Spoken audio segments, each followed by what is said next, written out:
Municipal ఎన్నికల ముగింపు తర్వాత జిల్లా యంత్రాంగం పాలనపై దృష్టి సారించింది. గ్రీవెన్స్ ద్వారా ప్రజలు తమ సమస్యల పరిష్కారానికి జిల్లా కలెక్టర్ కార్యాలయానికి భారీగా వస్తున్నారు. నల్గొండ జిల్లాలో ప్రజల గ్రీవెన్స్కు సంబంధించిన మరింత సమాచారం మా ప్రతినిధి వెంకటరెడ్డి నల్గొండ నుంచి అందిస్తారు. అధికారులంతా కూడా పరిపాలనపై దృష్టి పెట్టారు. ప్రస్తుతం మనం నల్గొండ కలెక్టరేట్ గ్రీవెన్స్ వద్ద ఉన్నాము. ప్రజలంతా కూడా ఈ వివిధ మండలాల నుంచి జిల్లా హెడ్ క్వార్టర్ తిరిగి వస్తున్న పరిస్థితి అయితే ఉంది. గత కొంతకాలంగా అంటే దాదాపు 6 నెలల నుంచి సంవత్సర కాలంగా కూడా తమ సమస్యలు పరిష్కారం కావడం లేదని కలెక్టరేట్కి అయితే తరలి వస్తున్నారు. ప్రస్తుతం మనతో పాటు గ్రీవెన్స్కి వచ్చినటువంటి బాధితులు అయితే ఉన్నారు. వాళ్ళతో మాట్లాడే ప్రయత్నం చేద్దాం. ఏంటండి సమస్య ఏంది? ఎక్కడి నుంచి వచ్చారు? ఎందుకు వచ్చారు?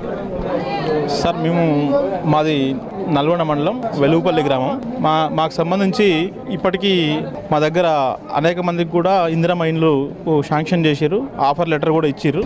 తర్వాత అక్కడ ఉన్నటువంటి విలేజ్ సెక్రటరీ కానీ తర్వాత ఈ హౌసింగ్ బోర్డు సంబంధించిన అధికారి కానీ ఇల్లు కట్టుకోరి బిల్లు వస్తుందని చెప్పారు. కానీ ఇప్పటివరకు స్లాప్ అయిపోయింది, మొత్తం ఇల్లు మొత్తం కంప్లీట్ అయింది. ఇప్పటివరకు ఏ బిల్లు కూడా రాలేదు. ఏందని చెప్పేసి ఇక్కడ హౌసింగ్ బోర్డు సంబంధించినటువంటి ఆఫీస్కి వస్తే ఇక్కడికి వస్తే ఈ జిల్లాలో ఇంకా 2000 ఇండ్లు ఉన్నాయి. ఇట్లా ఇప్పుడు బిల్లులు రావు, ఎప్పుడు వస్తాయి అనేది కూడా తెలియదు. కాబట్టి ఈ ఇండ్లు ఒకసారి కలెక్టర్ దృష్టికి కూడా తీసుకోపోండి అని చెప్పేసి కూడా అధికారులు చెప్తా ఉన్నారు. కాబట్టి ఈరోజు అటు విషయాన్ని గురించి కలెక్టర్ దృష్టికి తీసుకోవడం కోసం వచ్చారు. మీరు చెప్పండి, ఎక్కడి నుంచి వచ్చారు? ఏంటి మీ సమస్య? మేము తిప్పర్కల్ నుంచి వచ్చాం సార్, నోమ్లా నుంచి. మాది ఇందిరమ్మ ఇల్లు వచ్చింది. ఇల్లు ఒక్కడ ఉంటే లొకేషన్ వేరే కాయ చూపిస్తుంది. అదే మాట్లాడదామని వచ్చినాం సార్. మీరు దేనికోసం వచ్చారు? ఎప్పటి నుంచి వస్తున్నారు? ల్యాండ్ కోసం వచ్చినాం సార్. ఇది 5వ రావటం.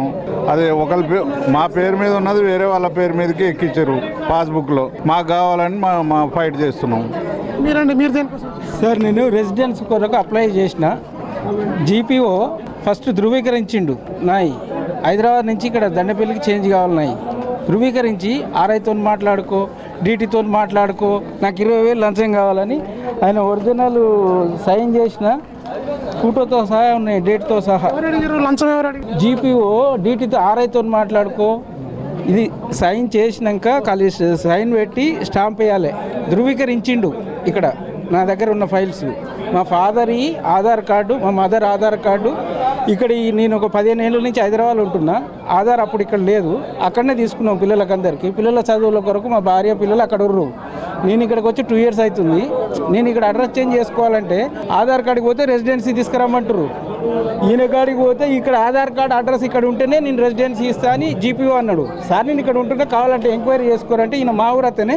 ఈయన ముందే అన్నాడు, నువ్వు డీటీతో మాట్లాడుకో, ఆర్ఐతో మాట్లాడుకో అంటే, సార్ మీరు ఫస్ట్ గ్రామ పంచాయతీ కలిసిరా?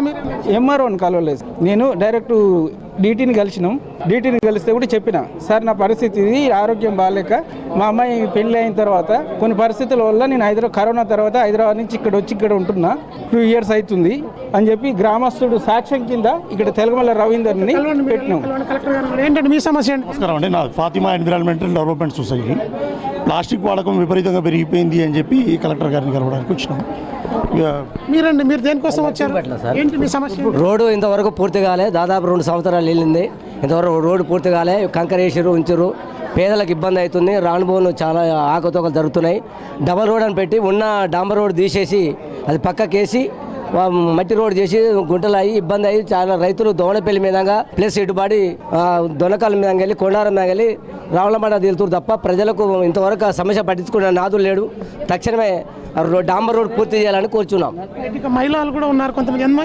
ఎందుకు వచ్చారు మీరు? ఏంటి మీ సమస్య? సార్ కోసం వచ్చినాం. దేనికోసం వచ్చారు? ఇప్పుడు కొడుకులు అన్నం పెడతలేరు సార్ మాకు. ఎక్కడ? ఏ ఊరు మీది? మాది మాడుగులపల్లి మండలం. ఇందుగుల.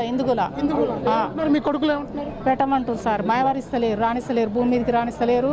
ఇంట్లో భూమి ఉందా? భూమి పంచిచ్చినాం. ఏమన్నా రాణిస్తలేరు. లేదు నీకు భూమే లేదు, మా తాత సంపాదించిన ఆస్తి అని కొడుతురు. మీరు ఎందుకు వచ్చారు? నాకు నా కొడుకులు పెడతలేరు సార్. ఏ ఊరండి మీదే ఊరు? ఏమంటున్నారు? ఆర్టీఓని అక్కడ కలిసారా మీరు? ఆ నుంచి ఆడ కూడా వేసి అన్ని తీసుకొని వీడికి వచ్చిన, ఆడ నెగలనియలేదు, అందుకే వీడికి వచ్చిన. ఏం కాదులేమ్మా, కలెక్టర్ గారు చెప్పండి, మీ సమస్య పరిష్కారం అవుతుంది. మీరు దేనికోసం వచ్చారు? చెప్ప ఏంటండి మీ సమస్య? ఏంటి మీ సమస్య? కుక్కలు లోడిపోయింది మా వాడు. ఇస్తాను సమస్య. కుక్కలు చంపిండు, 250 కుక్కలు చంపిండు సర్పంచ్. 250 కుక్కలు సర్పంచ్ చంపించాడు. విషప్రయోగం చంపించాడు. ఇచ్చి దాదాపు నెల అవుతుంది. ఎస్పీకి ఇచ్చిన, కలెక్టర్కి ఇచ్చిన, చర్య తీసుకోలే. మళ్ళీ ఇస్తుంది 2 సార్లు పోయింది ఇప్పుడు ఇస్తానికి. మీరు దేనికి వచ్చారు? ఎక్కడి నుంచి వచ్చారు? ఏంటి సమస్య? చలానా కట్టినాం సార్. ఒక నిమిషం ఆగండి సార్, మేము అది ఇస్తాం. భూమి కోర్టులో పడ్డాయి, రిజిస్ట్రేషన్ కోర్టులో పడ్డాయి సార్. 55,000 చలానా కడితే డబ్బులు రావడానికి అప్లికేషన్ పెడతాం సార్.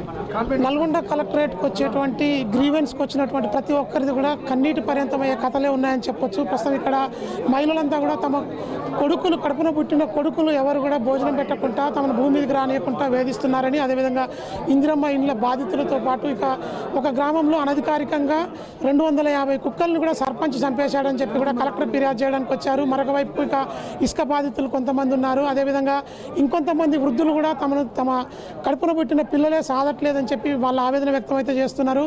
ఉమ్మడి నల్గొండ జిల్లా వ్యాప్తంగా కూడా 3 జిల్లాల పరిధిలో గ్రీవెన్స్లో అయితే ఇవే టైప్ సమస్యలన్నీ కూడా ఇటు కలెక్టరేట్ దృష్టికి తీసుకొచ్చేందుకు భారీగా అయితే బారులు తిరుగుతున్న పరిస్థితి అయితే ఉంది. దీనిపై జిల్లా యంత్రాంగం దృష్టి సారించి సమస్యలు పరిష్కరించాల్సిన అవసరం ఎంతైనా ఉంది.